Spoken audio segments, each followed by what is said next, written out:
So, hi everyone, Paul Thomson here from Spitfire Audio. I'm here today with Jake Jackson. We're giving a masterclass on mixing your own material and mastering as well. This is a Zoom masterclass that we're doing as part of our summer school, but we're also recording this for YouTube, so you will be able to view it at your leisure. And if you couldn't make the Zoom masterclass, it will be up there as well. So, Jake, just to intro you, you won't be an unfamiliar name to anybody who knows anything about Spitfire stuff, but you have been our kind of longest serving and main recordist over the years, but also you're a very distinguished mix engineer. And just give us, name drop a few things that you've worked on. Well, apart from the Spitfire Audio family of products, including the BBC SO series and the Albions and the things like that, symphonic series, I've also recorded been involved in over 300 Hollywood movies, several computer games, and several TV shows, and lots of other albums as well. So I've got a real mixed range of recording and mixing and production experience. I've worked out of Air Studios for 22 years. So I started at the bottom and worked my way up in a really kind of fairy tale kind of way. But I've worked with I was the tape op on one of the tape ops on Gladiator.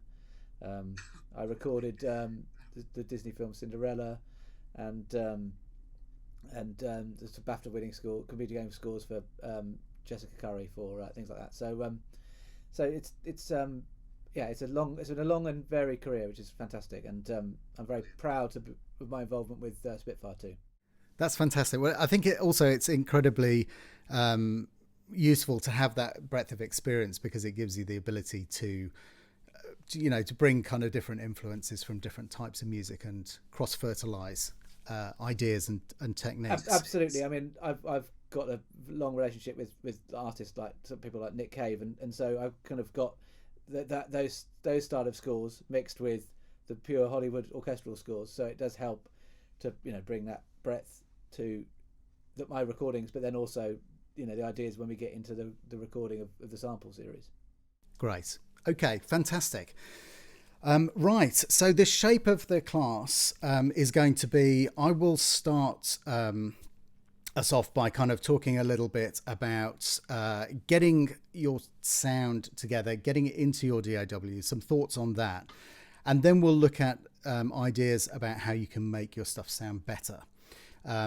So I wanted to start by saying one of the key things for me, and it's something that you gradually get better at the more stuff you record, the more stuff you compose on a DAW, is the key thing is the practice of getting the sound that you hear in your head to come out of the speakers. Now, it sounds like an obvious thing, but there are some key things behind this, which is and all of these, if imagine this is a set of rules are there to be broken as well. So this is by no means prescriptive, but this is just some things that I've found useful. Not to get a sound up and immediately just start fiddling with it and start trying to play with it. Is more to actually start off by trying to imagine the sound that you want. What's the character of the sound that you want before you actually start getting things up in the DAW or loading things into Contact.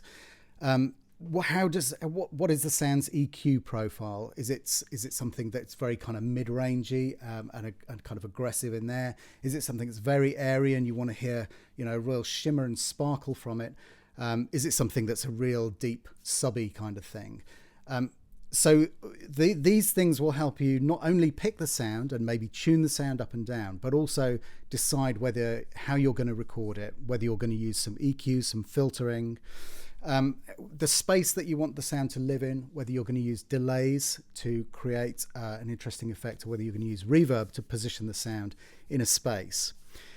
Then I try and find the closest source sound and start sculpting that into the sound that I keep listening to the sound in my head rather than being drawn into the sound that's coming out of the speakers.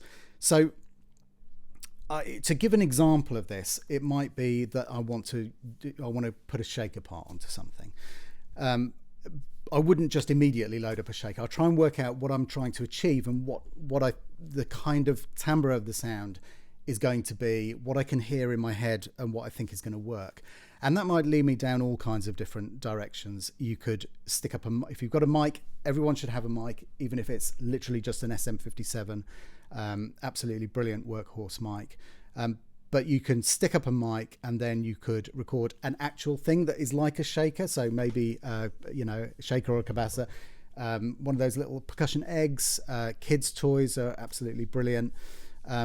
I do use a lot of things like getting things and rubbing them together. It might even be my hands, or anything that has smooth surfaces that you can hear, anything like that. You can often get really interesting sounds like that. You could create sounds with your body. That's another way of doing things. And then things like putting things through, stuff like this, like guitar pedals, just all kinds of interesting stuff that you can do. So in the process of creating the track, I will try to continually mix it as I go. I won't just put the whole composition, if you like, into the DAW and then sit at the end and go, right, what do I do now? And there's a very specific reason for that, which is that as the mix develops, it will give me creative ideas about where to go next. And it will affect the way that I'm picking sounds and the way that I'm shaping the sounds. So I always try to be in mix mode from the absolute first moment that I start working. Now, I also find that hearing something that, even if it's really skeleton, if it's really, bits and pieces going on at the very beginning of making something, if I'm getting a kind of vibe from it, and I've got some kind of, something exciting is starting to happen, it makes me perform the parts that I'm recording better. It's really as simple as that. And it's the same reason why when you have a group of musicians all playing together, they all play, the better one person plays, the better the next person plays. Everyone gets excited about the feel and the vibe that is happening as they're going along. The other thing is, and this is a final part of this bit, but it's, I think, a really key part, is that it will prevent you from overloading your track with loads and loads of stuff that then leads you down all kinds of dark alleys where you're struggling to kind of make a coherent mix at the end. The reason for that being that you're trying to chase the elusive vibe and the feeling from the track, because what you're hearing back isn't sounding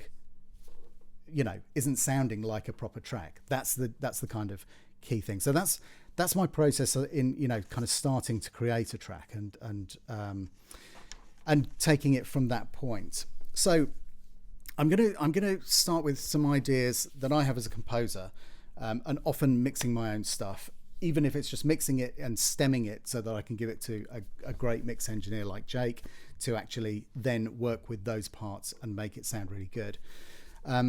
Here are some ideas to kind of make everything sound better as you go, and I'll be pulling in Jake to kind of comment on some of these as well. So my first golden rule is don't use presets, and it's incredibly tempting, but I never ever just load something up and play it. I'm hoping that I'm not going to prove myself a complete liar when we open the demo track. I'm pretty sure I don't. So I will always tweak things. I don't use presets on synths. I always kind of start messing around with it, and it's not just about the fact that you hear that sound and you go, oh yeah, I recognize that sound, I heard it on that Domestos ad 3 weeks ago. It's about trying to find, making your own thing. This whole thing that everyone talks about finding your voice, is really just making music that you like. That's all it is. It's about, and that will come from all of the stuff that you've listened to over the years. All the stuff that you love has seeped into your subconscious. And so when you're creating stuff in your DAW and you're mixing as you go, all of your mix decisions and all of your creative decisions and EQing things and filtering and putting delays on, that's all coming from subconscious memory bank of things that you've loved, over the years, and you're trying to pull those influences and those types of sounds into your own music. So presets are an absolute no-no.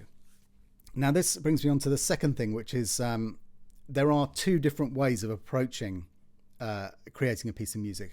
We all have templates, so we all set up these kind of amazing templates, like Jake, like you and Christian have been working on with the BBC stuff.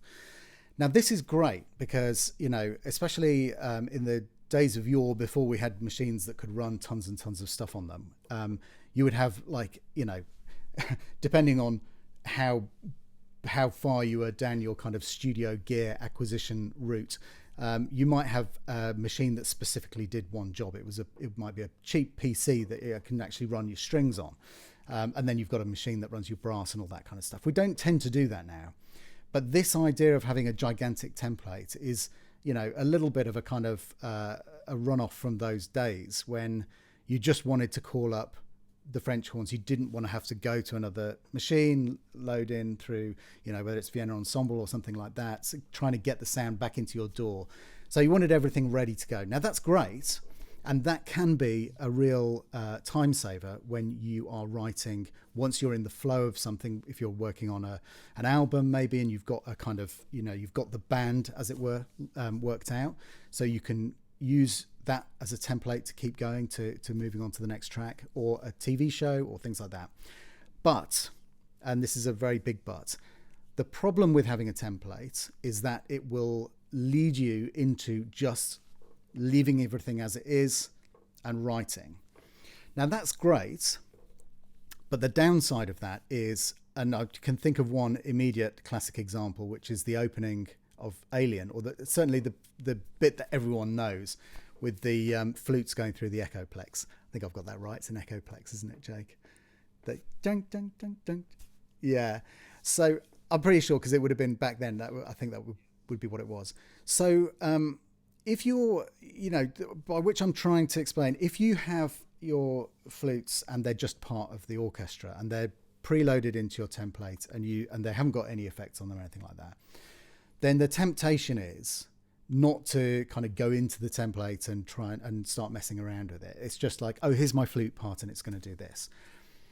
Whereas if you aren't working with a template and you're sitting listening in your head and kind of trying to imagine what you're going to write, and you think, this part would be really great, then you're going down this route that I just described of trying to sculpt the sound to match what you're hearing in your head, rather than just going, well, the orchestra just sits there and that's exactly how I want it to be.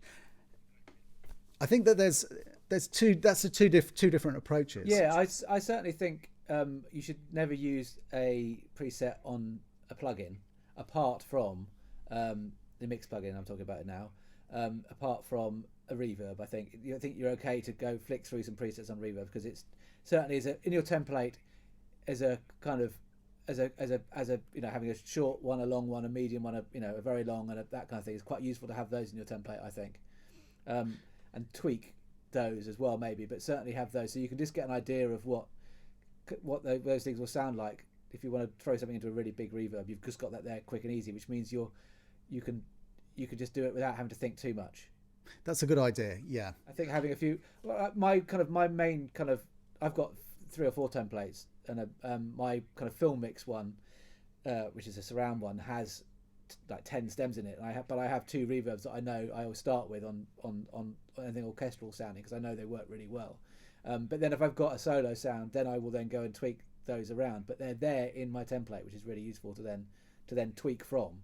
But like pop, if I'm just like just a stereo mix without any stems, then I've got a template which has got like 10 reverbs in it and a few other delays and stuff, so I can just try it out and go, yeah, that's the kind of thing I want. Now I want to go, but I hear it differently, like you say. Yeah, okay. But it's just there as a kind of, just having you then to not have to think about going and setting up the routing for that. Having that in the system is quite a useful way of being able to try ideas out, I guess. If you're not sure exactly how you're trying to achieve that sound you're after, if you've got a few things you can, is it that one? No, it's not that one. Is it that one? Oh yeah, it's that kind of bright plate kind of, or a non-lin kind of thing, so you've got something there that's a bit different. Yeah. I recommend that. But I think you're absolutely right to kind of force yourself to look for something in that sound is a really good idea. Yeah, I think that is a great idea. Actually, that's probably that's again a good way to avoid overloading. There's nothing worse than kind of getting so far into a project, and because you've been sticking individual maybe delays or kind of reverbs on and tweaking them very slightly on every single track, on half the tracks, and you've got something that's kind of super bloated then. And in fact, one of the things that is really good in the templates that you've designed are the fact that you can section off reverbs into different purposes in different sections. Absolutely. I mean, there's one of the clients I have mixed for 10 years or so. His Logic template actually has 30 different effects sends on it, because over the years it's just like, well, I'll just keep them there, and they get bigger and bigger. So I literally can go to anything and go, okay, I want a like a spinny reverb, and it's there, and it's really neat. So if you've got the time to go through and just do that, or just every time keep something. And we'll talk about reverbs on as a aux send or as a insert later, but that's something to discuss as well. Yes, we'll come on to that because that's quite an interesting kind of creative decision as well. It'll lead you in a different direction. So the two decisions, I mean, I guess it can be just a kind of piece by piece decision. Am I going to start this from a previous template, or am I going to just start with a blank sheet and start from scratch?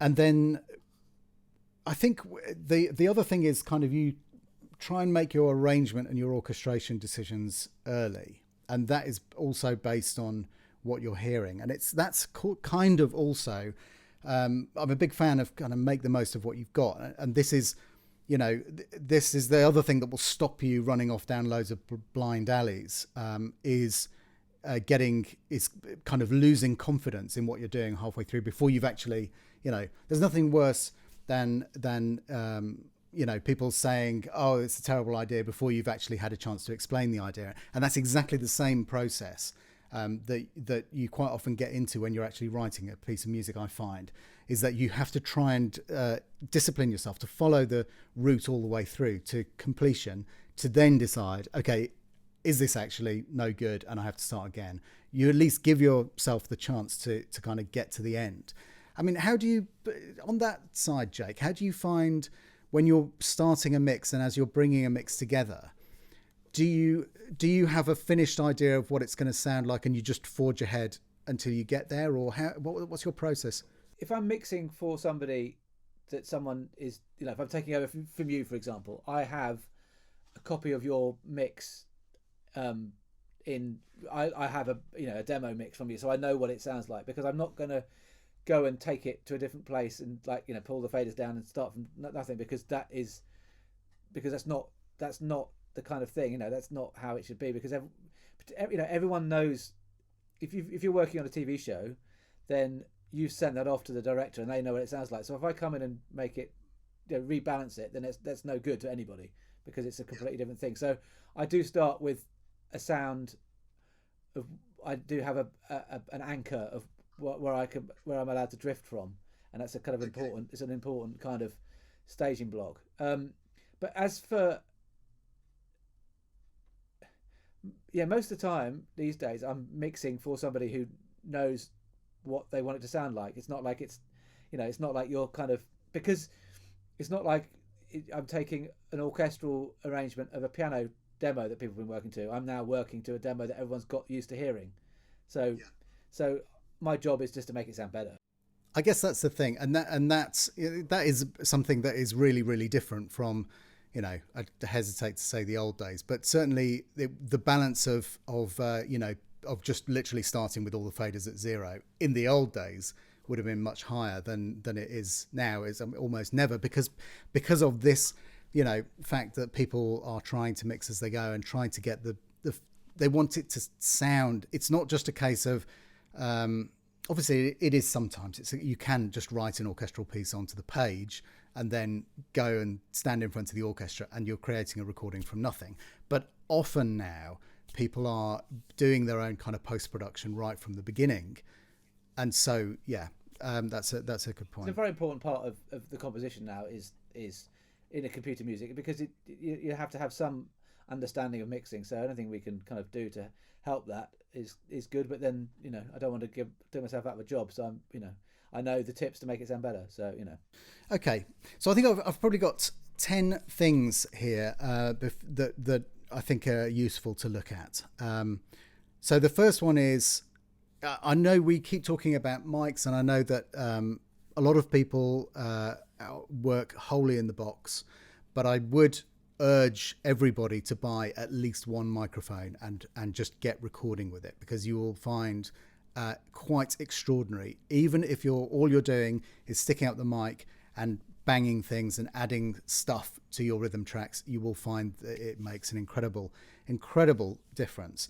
And so something to think about is, obviously, if you've only got one mic, then you use that mic. If you've got two mics, then you need to think about which mic is the right mic, to record the specific sound, whether it's a sound that has tons of high energy in, whether it's a sound that, needs that rounding off a little bit, or whether you want to try and get it as crisp and realistic as possible. Where you put the mic. So we talk about kind of air in recordings, and that not only means, okay, I've just stuck the mic up and I know that I'm going to get the kind of sound of the room that I'm in the recording as well. But it's also, do I want the mic right up against the sound that I'm recording, or do I want it a little bit further back? Do I want it right over the other side of the room? So that I'm just getting, something that's happening in the room. And there are loads and loads of great examples of how you can make a sound much more characterful and much more interesting by playing, even if it's a sound that's come out of a VST, playing it out into the room and then recording that back with a microphone. So even if you're not actually playing an instrument into the microphone, still a microphone is an incredibly useful tool for that kind of stuff. There's people love gear. I think that there are two elements to this. The right gear can make a part sound much better, but also there's something about physically interacting with your music. And this is, not only when you're actually recording it, but also when you're, trying to make that sound fit into the track as you're going along, and mixing it. And a lot of gear is the way it is because those, like an EQ, those kind of frequencies are very pleasant and kind of work in music. And it might even be just that we're used to hearing stuff that has gone through that gear that had those selections of EQ frequency ranges to affect. But there's something about being hands-on with your music, and that is incredibly useful. And I would extend that also to the kind of process of as you're trying to mix your own music yourself, of having even a single thing that has a fader on it. And these are kind of, really inexpensive. If it's just for a single fader, it's still kind of useful because you're getting your hand on the music and you can kind of, shape the way that something comes in and out. Jake, you've got a fader block, haven't you, that you use? It's the Avid one, isn't it? The Avid one, you can't quite see it on my thing, but we've got it here. I've got there it is, just sit in the corner. There's 8 little faders there. Look, you see, just sit in the corner. So that's there. And I've actually got an iPad attached to that as well, so it's very neat. But I've got 8 faders, and being able to ride something is really useful because you can just feel it, which is really nice, rather than having to use a mouse and it jumps and everything else. It's really, I got this about 6 months ago, and it's completely changed my workflow. Having a fader having faders, I really like it. Great. Okay. I think that's really useful. I mean, I always talk about this, just even when you're talking about using a keyboard with MIDI controllers. I'm always saying you've got to be moving the controllers. It's play it like a musical instrument, and that applies to anything, whatever the sound is, whether it's a realistic sound or a completely imaginary sound. You try and shape things in a musical way, and that's the thing, that when your body is the most useful tool in this kind of endeavor because it's incredibly reactive. So as you go to a certain point, you'll feel like that's right, and then you might have to do it a few times to get it exactly right. But anything that increases the tactility of your kind of process of capturing your music and mixing your music is really good, in my opinion. So that's kind of that's why some outboard stuff is really great. Now, plugins are amazing as well, and if you have a control surface that you can turn some controls on that you can map onto the plugins, then that kind of is a similar process and a similar kind of effect. One of the things is destructive versus non-destructive. And this is something that when I started back in 95, it was a case of I had to drop in onto the tape, a 24-track tape, and if I got it wrong, then it was gone. So there was a kind of nice feeling about destructive processes in creating music, because you had to make decisions. And this is, mixing your own stuff is all for me about making decisions rather than ending up with, 20 different versions of something, because you're just hopelessly lost. Nobody can keep that amount of data in their head. So this is trying to get a feeling of a kind of destructive process into an inherently non-destructive medium. Now, there are different ways of doing that, but and many of them require some self-discipline. But I kind of like the idea of trying to mess around with stuff as it's going in such a way that if it's wrong, I just have to redo it. I don't want to put something in there and then spend 30 minutes, an hour, fiddling with it to try and make it work. If it doesn't work, it doesn't work. So that's my destructive process. I go, good, yes, keep it, no, bin it, do it again, find something else. So that's my thoughts about that. Trying to bring some of that old process into the new technology, which takes me into experimentation and time management. This is incredibly important as well. It's really vital to experiment with stuff, but equally, if you're writing things, everyone knows about the kind of album project that goes on forever and never actually gets finished. So even if you're not writing to a specific deadline because somebody is paying you, and if you don't deliver the music, you don't get paid. If you're writing something for yourself, impose some deadlines, and then your creativity, your experimentation has a kind of boundary around it. And I'd apply that to the writing process as well as to the mixing and kind of post-production process, if you like. I think that there's a real value in having an endpoint that you just have to hit.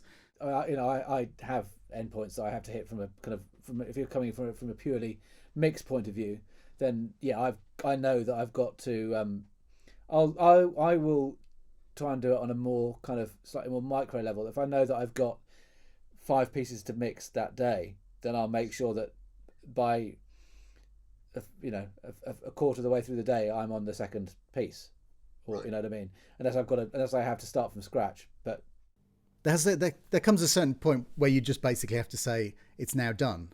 Yeah, you have to kind of go, I need to make sure that the 5th track that I'm working on, I'm not squeezing into the last 5 minutes of the day. I'm doing that when my ears are still do that is still fresh. So that basically, if you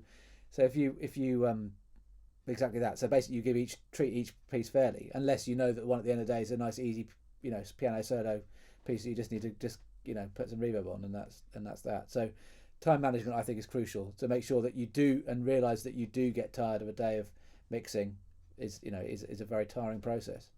I think that's also a useful thing for session time management as well. So working with musicians, which everyone, I mean, it's the biggest pleasure of a composer's life, to work with real live musicians. So I would always urge everyone to use as many live musicians as you can on whatever you're recording. But session management is a real key thing, isn't it? Because if you've got 4 pieces to record in a 3-hour session, and you spend 2.5 hours on the first piece, I've been in both camps, and it is not fun the last half an hour of a session where you've got to hit a target, and it gets uncomfortable. Yeah, so I think those are useful skills, from the kind of commercial world, if you like, the kind of when you're being paid to deliver a certain product at a certain time. You could carry those ideas and those skills into your own private projects as well, just to help you get through stuff. And it's very, very hard without anybody from the outside saying, okay, thanks, I like that, I'm happy with it. To actually say, to say to yourself, I like that, I'm happy with it, is, that's hard. I guess I don't have that. I just know that I guess having something to refer to is a good way of doing that. If you have I think it's good to switch your mixing head on and move from a composing head to a mixing head. So have that mentality and go, right, okay, I'm just going to do a bounce of, I've finished composing, let's have a listen to what it's at, and then start your mixing. But if you can refer back to that kind of, when you finish composing thing, it's a good way of knowing if it's better or not. You can listen back to it and go, yes, do I like that or do I not know that, Yeah. Okay. So we're into the kind of real meat of the, okay, so what do I do? I've got this mixer up in front of me. So what do I do now? So the first thing we've kind of addressed, Jake, which is do you if you get to a certain point, I mean, we're kind of saying you always take it from where the composer has got it and kind of try and move it on. So from a composer's perspective, one of the big questions, one of the really hard things to decide is when to just tear it down and start again. And what would your advice be on that? Well, I would never probably start it down and scratch it again. If I was taking this mix, for example, I would go through each individual element and make it sound, each individual element sound as good as it can do, and and then recombine them. I think I haven't really had to go to a mix ever where I've had to start it from scratch. I think if you've composed it right, then the mixing should just work. It should just be a case of just making it better. I think if a mix isn't working for some reason, then I think it's more about there's something wrong in the composition, I think. Okay, so maybe that's a signifier that there's an arrangement problem or something like that you've... I think personally a good mix for me, and certainly for a soundtrack world, is if it's you should be able to get most of it by getting a good balance. So you're think of it as a starting balance and getting that close. And once you've got that, then you can go and do your rides and that kind of stuff. But if you're having to do rides all the time, then you've got your balance wrong somewhere. Yeah. Okay, that's interesting. And that takes us back to, so the kind of key things that you're going to be, when you're writing, the key things that you're going to be using your EQs and filtering and stuff like that is really more about shaping the individual sounds and trying to get the sound, like I say, that you hear in your head onto the page. You shouldn't really be, at that stage, kind of what do people call it, corrective EQ and stuff like that. I think you're right. Right. So one of the things that we really always kind of struggle with is space.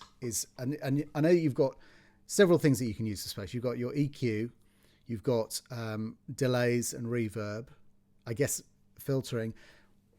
How do you go about creating space around a sound? What's the best?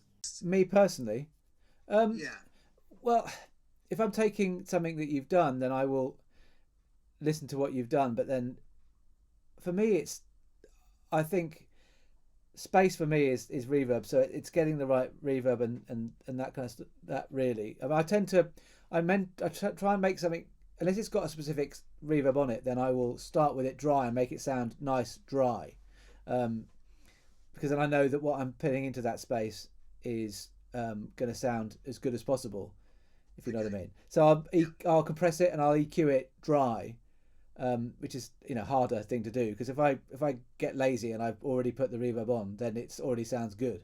So it's like I will do it dry, and then I add the amount of reverb via an aux send rather than an insert. I'll use insert reverbs purely for effect, and we'll get to that when in this Logic demo soon. You'll see where you've done that. But that's my one key for mixing is to make each, unless it's got a specific purpose in your mix, make each instrument sound really good, and then add them together and balance them and find that balance. Imagine it like you're a chef and you're making the best. You're working in a Michelin star restaurant. you don't get some 50p margarine. You use the best butter because it tastes just gives it the best thing. So I think of it like that really as a mix. Yeah. Okay. So each little ingredient, every kind of 1% that you can add at every point of the chain is really gonna make a big difference as you get towards the end. Okay.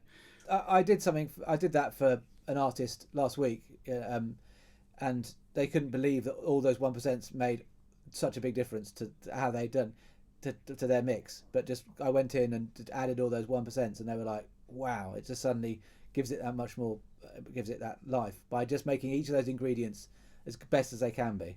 Yeah, I think that's a really good direction as well in terms of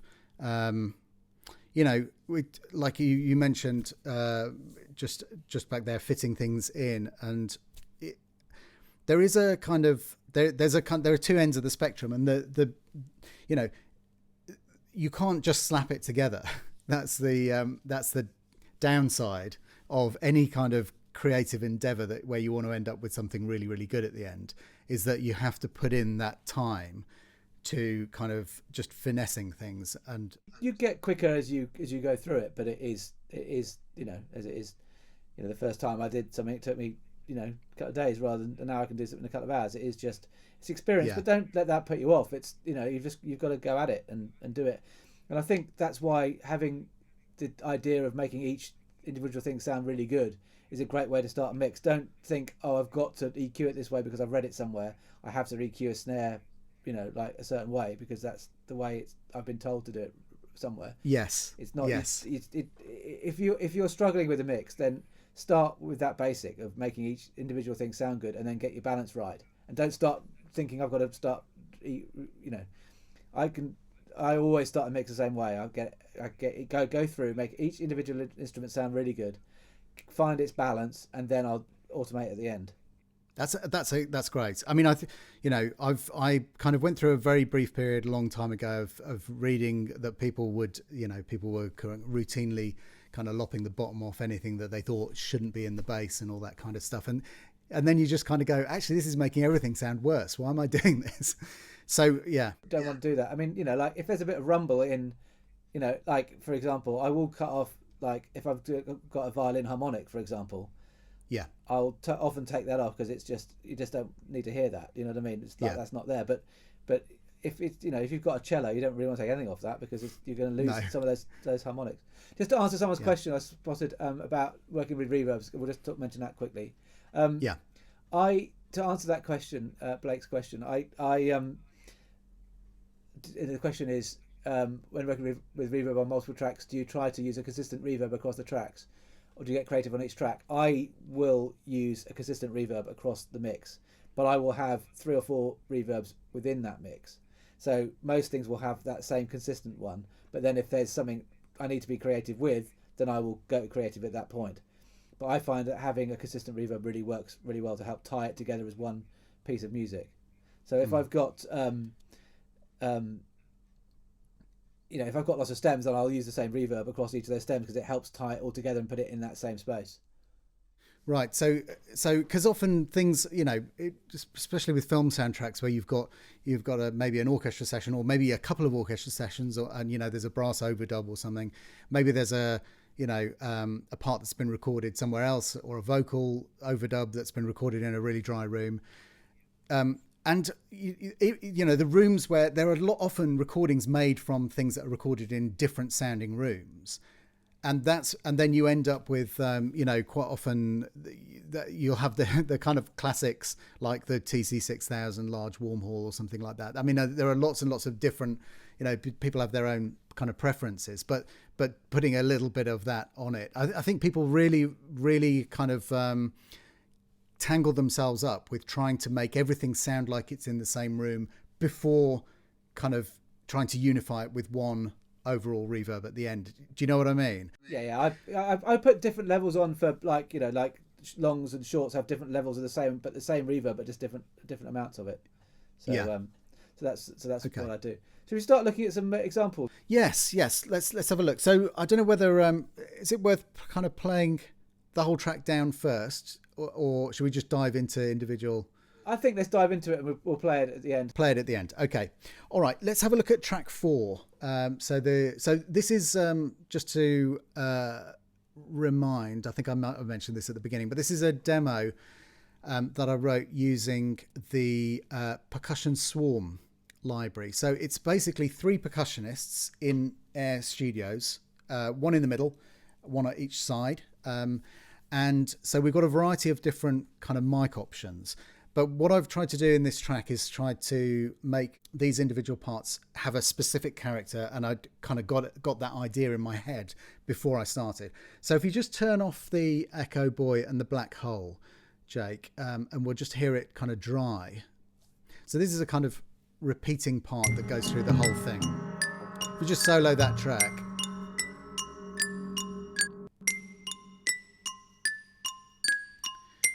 So I'm using a super close mic, and in itself, you know, it's a nice sound, but it's not kind of getting me what I'm trying to hear in my head. I want it to be a kind of rolling rhythmic thing, and I want it to have a kind of hazy kind of, really undulating, like the ground is slightly moving feel. So the Echo Boy gives me the first of all, the kind of extra rhythmic element. And I've really cranked it up. I'm not being shy with that sound. I think the other thing is, if you're burying stuff, then that part probably isn't right. So make everything kind of loud and proud. Obviously, I'm exaggerating slightly, but you know, if you're really trying to hide something to the extent that it's almost inaudible, then maybe it shouldn't be there. So that gives me the rhythmic thing. And then when we pop this Black Hole on, which I love, it's one of my favorite plugins. That gives you the kind of modulation and huge. So just to talk about the reverb and stuff on this, because this is a very specific sound, we can use it as an insert rather than ascend here. I find that because you're after a specific sound, if I wanted to then add a little bit of the reverb to it, I could do it there as well, and then that adds to our large warm hall, so I could do it there if I took it off this, for example. That's how I might have it, you know. Or if you didn't want to have that. It's a very specific sound, so we want to add that reverb because it adds to.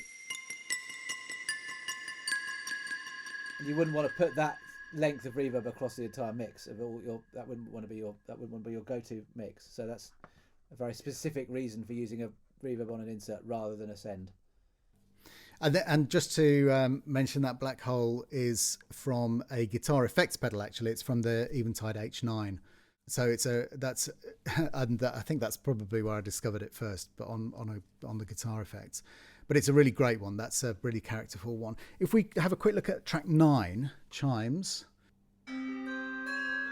Right, this is an example of using an EQ to drastically change the character of the sound. So there's nothing else on this. So I think probably if we look at the Contact. Okay, so we've got, if we turn the EQ off for a second, and let's have a listen.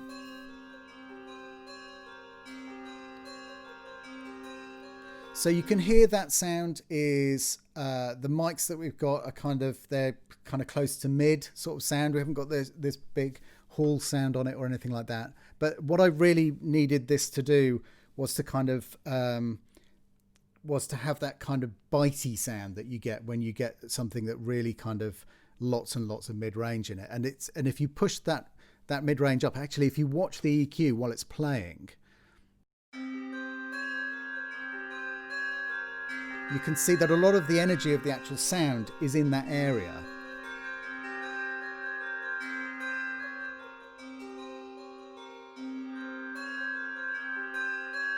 And a great way to EQ something like this is you can use these EQs that have got visualizers, and don't be scared of seeing where that is.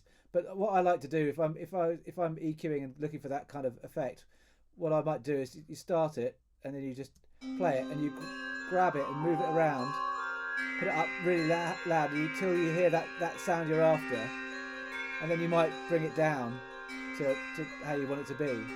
But if you think it's too much. But if you just drag it around and listen for that sound you're listening for, that's a great way of doing it. And then just taper it to what you might want it to be. Brilliant. So let's have a quick look at two. There's two more tracks. Sorry, I've just spotted one tip that I'm going to chastise you for, Paul. But and anybody who uses Logic needs to spot this little thing down. If you can see in the bottom left-hand corner of my screen, you can see this. What it pops up as being called pan, which of course is not a pan at this mode. This is actually a balance. I'll right-click on that. You can see that it says balance, and what that means is that if you had your contact and you've got your 3 players left, centre, right, and you turned it that way, in this mode Logic does not pan the sound to the right, it balances the sound to the right. So at this point you don't hear any of the left hand player. This is a big no-no. So whenever you mix in Logic, make sure you click the stereo pan button, so that you then get, if you look at the difference now, you see you're getting the left and the right signals being panned to somewhere. So I'll put that back to there. Very good. I spotted that, Paul. It's a naughty thing that Logic does. So just please, everyone, just beware of that. Thanks for that, Jake. That's really useful. Okay, so let's jump on. There's 2 more tracks that we could look at. One is the Damaroos on track 15. Now, I think if we play this without the, just play it without bus 1 and without the channel EQ or the just dub station. So just listen to the sound on its own. Right, so you can hear, we've got a bit of reverb actually, we've got a bit of the TC on it, haven't we? So super dry. Right, so what we're hearing here is it's just the outriggers is the only thing that's giving you any reverb at all. But actually, what I wanted to do with this was to give it a kind of dubby feel, to have. So I've got a really, really fierce EQ profile on it, which turns it into this kind of sound. So make it really kind of boxy and narrow sounding. And then putting the dub station on. So if we have a look at that, yeah, so this. And it's got that kind of the progressively filtering delay on it, which is really, really great. And then the TC6000 or the VSS3 on bus 1 to pull it into everything else as well.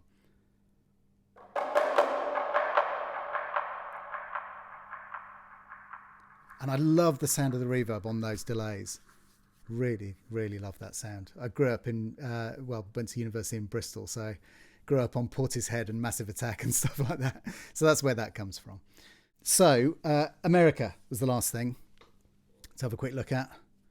And the reason for this, there's an interesting thing on here. So the reason for this is just, again, it's shaping this sound. So actually if we turn all the stuff off, the channel EQ and the Echo Boy, that's it.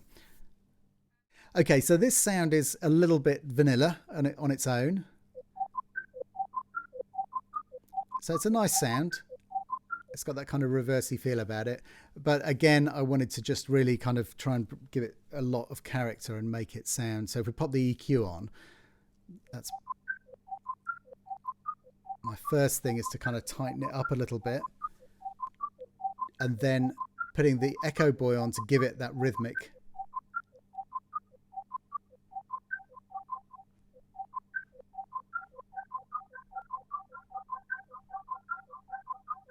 And again, I've really cranked it up so that you get the kind of, to the extent that it's not just a few delays on the sound, it's almost reversing the pattern. It's so loud. So that was great. Now, the other thing that I had on this was to give it that kind of the modulation thing. I had Enigma on, which is a Waves plugin that I've used for donkey's years. But actually, Jake, this brings up an interesting thing. So if you got this session from me and you didn't have Enigma and your internet was broken, so you couldn't buy it, what would be your go-to? Well, I mean, obviously I'd listen to the mix and hear how you've done it, but I, you know, these things, it's just a question of just like trying to find something that I'd say to you, Paul, what was it doing? What was Enigma doing for you? Yeah, so for me, it was giving me a kind of feeling of uneasy, kind of like a ship kind of going from side to side. It's sort of like making it a little bit kind of phasey, flangey kind of. Yeah, a little bit. That's exactly it. And was it in like in sync? Was it like a No, just doing its own thing, moving around. like a flangey phasey thing? It's exactly what it was. Sounds good. So put the mix down a bit.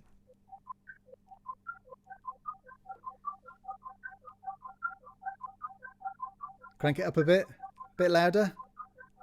What, the whole track? No, the mix. The amount, a mix. Yeah. Sorry.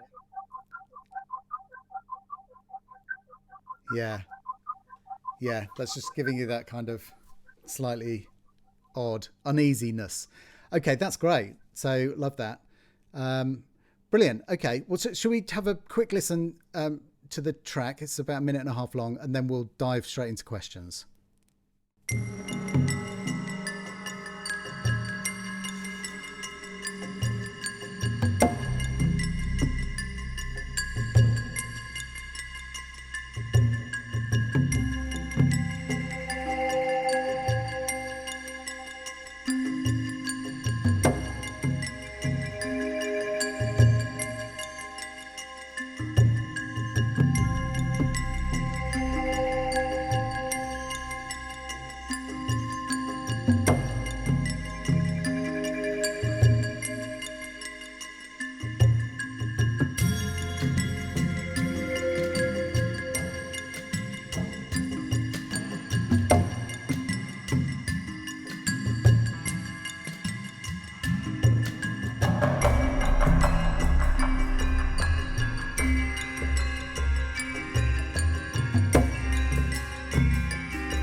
Cool. So you get the idea. It's going for that kind of Mix this track, Paul. What I would do, I was going to go very quickly talk through my workflow for those. So what I would do is literally go through, like I said before. So I'd solo each sound. I could, and now to answer the question Sally asked us about, do you turn it into Logic to turn it into audio or MIDI? If you can keep it as MIDI, if your system can do it, then definitely keep it as MIDI, because it's really useful to being able to tweak the velocities, things like that. Because that's one thing that sticks out, particularly if you're using sample instruments, is that you might, in your composing, a wrong velocity in the middle of a solo line will just make it sound not real automatically. So be able to do that is great. If you know you've got a lot of editing to do to put it in time, then make it audio at that point, I'd say. But try and keep it MIDI if you can. It makes it just much more easy. If the mixer can tweak the mic levels, for example, it's really useful to be able to do that to change the space we talked about. So I could, having it MIDI means I can change the ambience there. But I do like to, that for me needs a little bit of reverb. So I would just go through, and I like to think of each individual. If for some reason this went into a dub stage and somebody is a stem and somebody said, I just need this stem only, then it would sound good by itself. So I always try and add a little bit of reverb to something, just so that it's just make it sound as good as it can. So I always think the little bit of reverb will do that. So I go through each one. I might EQ it. I might compress it. Not very much. If I'm compressing, unless it's something I'm really stylistically going for a really stylistic compressor, I really wouldn't go any more than let me just pull up a compressor and just explain what I mean. Compression should be. You see, I've already changed the default on this to it's only 2-to-1 ratio. I tend to try not to go more than that unless I'm going something specific. Particularly if you're using an orchestral instrument, you never really want to be really compressing it that much anyway. But if you use a high ratio, it's never going to sound real. And just tweak the threshold so you're taking it down 2 or 3 dB, kind of max, and fiddle around with the attack and release. But it's a subtle. Unless you're really going for some squash drums kind of thing or a squashed instrument, then just be subtle. I think with a compressor is a good start. And it's almost the same with an EQ as well. Unless you're going mad with an EQ, then keep it, like a couple of dBs here and there. And it's amazing what like a few dB here around this kind of 2 or 3K really makes a big difference to the sound. A little tip for if you've got a lot of the kind of if you're playing a big thick string line, then perhaps just take a little bit of that down by a couple of dB around this 2 to 3K region. It really helps make it feel more real because you've got so many samples on top of each other. That just helps to dip that away. So my workflow is to go through each of those, like I said, balance it, and then do a few rides. I've seen some questions about gain structure, and I think that's quite an important thing to talk about for those people who don't necessarily understand mixing. The number one no is to not obviously clip at any point. Try and avoid your individual sounds doing that, and try and make sure your bus isn't doing that. Here, your mix, you did this at your place, and you used analog gear, didn't you, Paul? Right? I did, yeah. So my kind of current bus chain is basically an API 5500, which is just a smiley face. It's just a couple of dB on the lowest and the highest. It goes into an SSL G series bus compressor, and then I've got a thing called the Overstayer MAS, which is kind of just really adding a bit of distortion at the end and a bit of like harmonic stuff, distortion, and so you obviously don't have that at yours. No, I don't. But I've used a compressor. Again, let's see again here, which is going 2-to-1 on the master bus.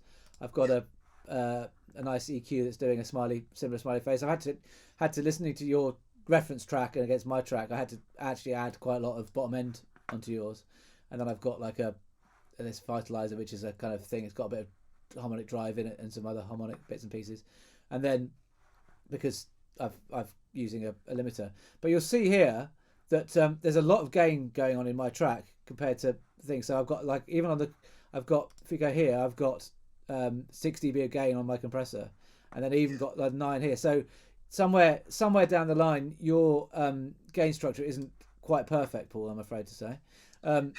So because you gave me your Pro Tools, your Logic session, and I put it in. So to answer the questions people are asking about where should I be hitting, I would try, if I were you, as a mix, before you put compressors and EQs on the final bus, always do your mix without any of this on. So switch it all. If you've got something on it, switch it off, get it sounding, like I said, about good individually, and play get your balance, and you'll see now that I'm peaking around kind of -13, which gives me a load of space to make the best use of bits and all that kind of stuff. So another good reason for not you can do what I did and just flick a compressor on and then just gain it up, but that's not necessarily the neatest way of doing it. If you haven't got automation on, then you can actually go to the mixer, select all the tracks, and listen to my mixer go mad. There you go, and you can just drag them all up, so you can turn them all up, which is a great neat trick if you haven't got the automation on, because you can just balance it. And now if I look at this, it's now it's peaking at a much better range. Similarly, if it's too loud, you don't want at any point for it to be going into the red without a compressor on it, really. If you don't use a compressor to stop it from going into the red. To turn it down, do the same thing. Grab them all, turn it down.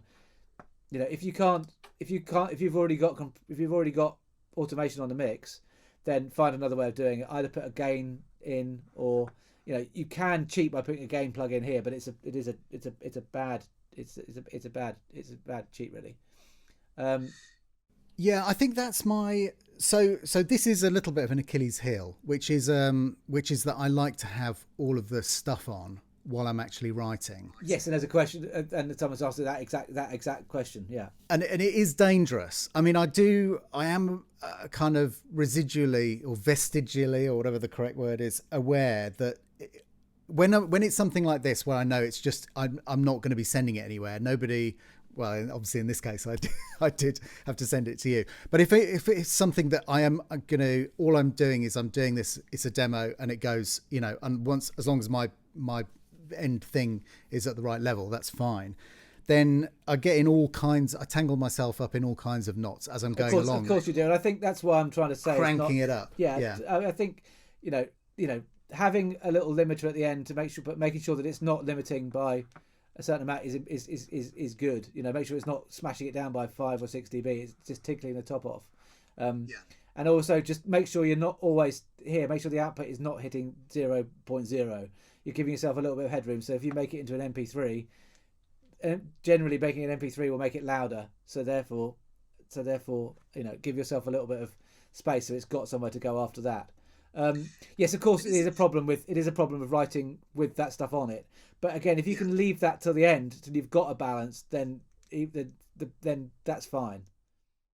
I guess, yeah.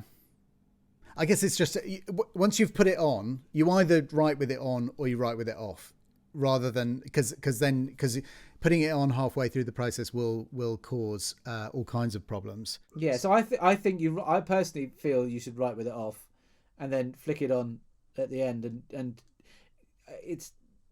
I think you get a better mix that way. But again, it's a different thing. But I think if it's affecting it that much, then there's something wrong with your composition again. Really, that's the other thing you've got to be slightly wary of, I think, as well.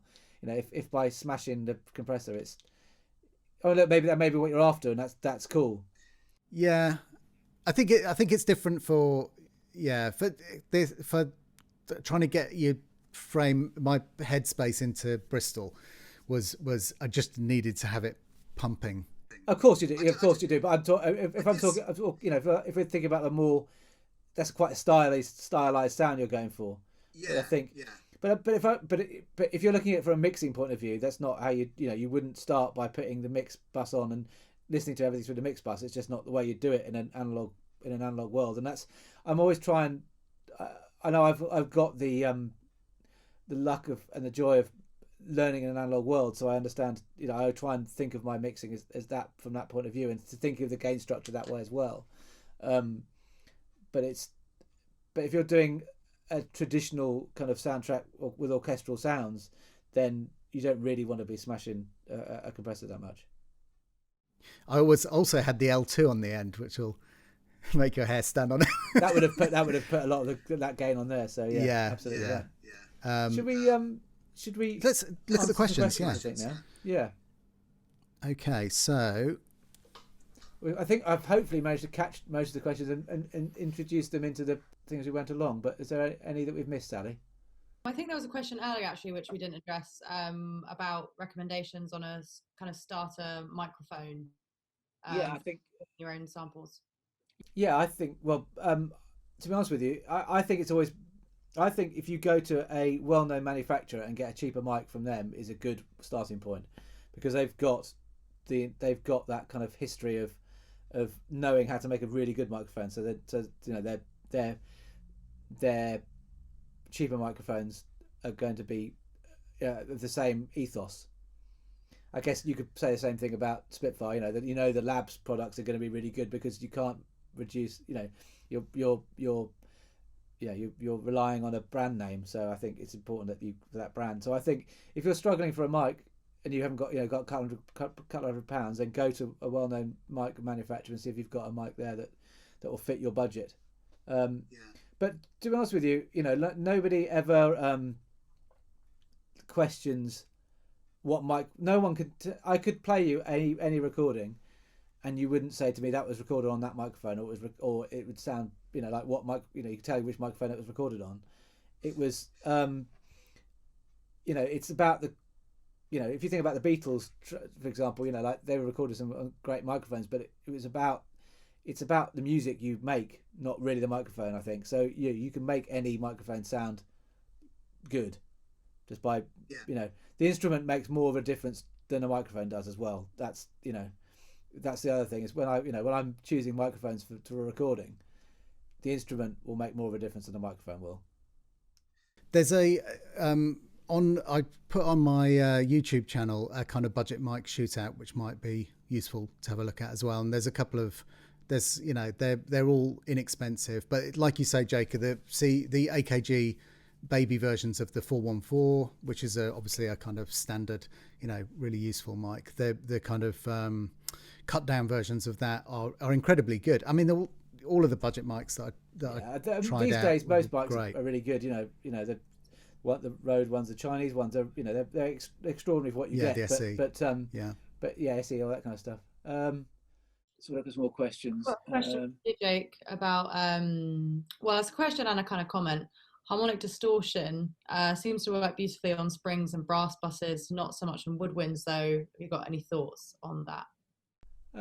I think that's just the way those instruments work, really. That's quite a brave thing to do if you're just trying to just, like, I do use them. I tend to not do it on analog instruments, but I guess they help cut through, and I guess that's maybe what the question means, really.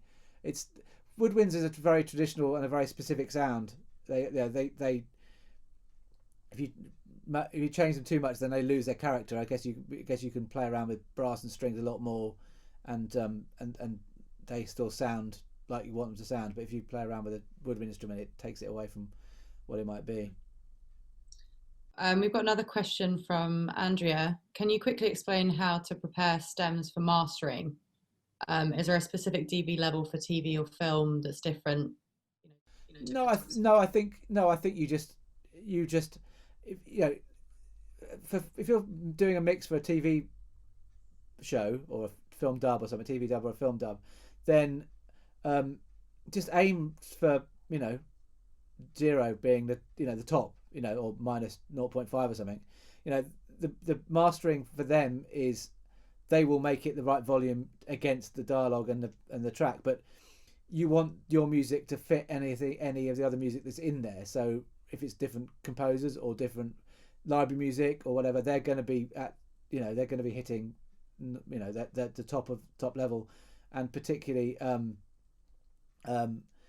if you're hitting against a commercial track, then that's going to be loud. So make sure that your music is loud, but make sure it's dynamic too. That's the important thing. Is you don't have to make something really loud. It can be it's dynamic is really important. So soft to soft and loud to loud. And now if you look at the way that Spotify and those things work, it's all about relative loudness between tracks. And so if you've got a really loud track in Spotify, they'll turn it down because they can't have you playing on a shuffle from a bit of soft classical piano music into a really loud metal track, for example, because it'll blow your head off. There's any talking about radio. Just I'd interject one very quick tip that I got from a guy who sets up the compression equipment for a lot of the radio stations here in the UK. I was writing at that point it was the Pepsi chart jingles, and he got me to hard pan stuff that like cymbal hits and stuff like that, really very dynamic things, absolutely left and right. And I thought this sounds really weird when I was doing the final mixes, and then when I heard it on the radio, I couldn't believe what was going on. So there is a weird thing. These specific kind of compressors that a lot of radio stations use, which you can always hear when you're on commercial radio, it has that sound. They react really, really strongly to kind of LCR mixing, I guess. So that's something that I don't know whether that carries over into any of the kind of processing on things like Spotify or maybe not. I just try and make sure the mix sounds good on. I try not. I leave that to to mastering engineers to do that kind of stuff. I want my mix to sound good on anything, and it answers a few other questions I've seen about like different speakers and how do you know a mix sounds good and that kind of stuff. A mix sounds good if you can compare it. If you don't trust your speakers or you don't trust your room, then listen to it on headphones. Listen to it on. I've got around here somewhere. I mixed an album and the guy, the producer I co-produced it with, he wanted to hear it on iPhone speakers, headphones. So I just got an adapter and plugged them into my DAW, so we could listen to it on those. That's a great way of knowing if a mix sounds good, is to use a cheap pair of headphones. Just like the ones that come free with an iPhone. They'll give you a great chance. It's difficult to actually mix on those, but to be able to listen to the mix and that, and if you're not sure if it sounds good, compare it to something that does sound good. So listen, if it's a soundtrack piece, go and find a similar soundtrack track and listen to make sure the bass is similar and the top end is similar. And if you've got two sets of speakers, great. But if you don't have two sets of speakers, just listen to music spend an hour or two just listening to loads of different types of music and getting to learn your speaker in your room, and it's a great way of knowing if your mix sounds good, is if it can compare to something else that exists out there already. Can I add two ideas to that? One thing which I quite like doing is just standing outside the room, playing it and standing outside the room. Then you sometimes hear things really obviously, and then get somebody to stand behind you and listen to it if you've got anybody handy, because all of the flaws immediately become apparent when someone else is listening. The other thing, which is really great, which people do, when sometimes my clients look at me as if I'm like being arrogant, is to actually do something else while you're listening. So what I always do is I never print the mix offline. I always do it online. But at that point, I'll take an ear break and pull out my phone and do whatever I need to do, or maybe talk to my family or do an email or whatever. But having that process of not listening is that when then I'll hear something, and if it's like something that sticks out or a noise I haven't heard because I've been concentrating so hard on that but not heard those things, those little tiny flaws. And there's a number of times I hear a little noise or a little mistake as I'm printing it because I'm not listening to it. Is a great way of just catching your ear out, because your brain for some reason just spots that flaw when it's not listening for it. So listen but listen but not listen. But like you say, absolutely play it to somebody else, and then that suddenly you just go, oh my god, what was I thinking? We have another question from Alvaro. Do you use multi-band compression on mix bus or control the dynamics of each group bus first? If I'm doing a stem mix, then I'll have a compressor on each stem, and then the full mix will be a combination of those stems. I don't then put another mixer on the end, because that's not what's required from a stem mix. The idea is that the full mix should be a sum of all of those stems. As to whether I use a multiband, I tend not to, because I don't think my mixes need that, but that's personal preference if you want multiband or not. I kind of let the mastering engineer put a multiband on it if they want to control that. I just prefer the flexibility you get from a normal compressor rather than a multiband. Hopefully by mixing it well, I don't require the use of a multiband at this stage. Yeah, I generally don't like the sound of most of them. I think you can get yourself into a right old mess. I think you can get yourself a mix with them, because like I said, I'm not trying to really smash something, and so therefore it's just tickling the top of it anyway. Mm-hmm. Like the setting I've got here for your mix was just taking 2 or 3 dB off the top of the peaks,